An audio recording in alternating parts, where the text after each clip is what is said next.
दीपक धनराज. जे देशासाठी लढले ते अमर हुतात्मे झाले. जे देशासाठी लढले ते अमर हुतात्मे झाले. सोडले सर्व घरदार त्यागेल सुखी संसार. सोडले सर्व घरदार त्यागेल सुखी संसार. देशासाठी आपले जीवनाची बाजी लावणाऱ्या थोर महापुरुषांना वंदन करते. माझ्या भाषणाला सुरुवात करते. मित्रांनो, आज आपण प्रजासत्ताक दिन साजरा करण्यासाठी एकत्र जमलो आहोत. 26 जानेवारी 1950 रोजी आपल्या देशाने राज्यघटना स्वीकारली. डॉक्टर बाबासाहेब आंबेडकरांनी ही राज्यघटना तयार केली.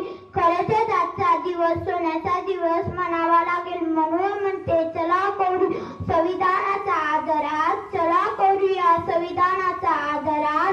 ज्याने दिला आपणास जगण्या शिकण्याचा अधिकार, ज्याने दिला आपणास जगण्या शिकण्याचा अधिकार.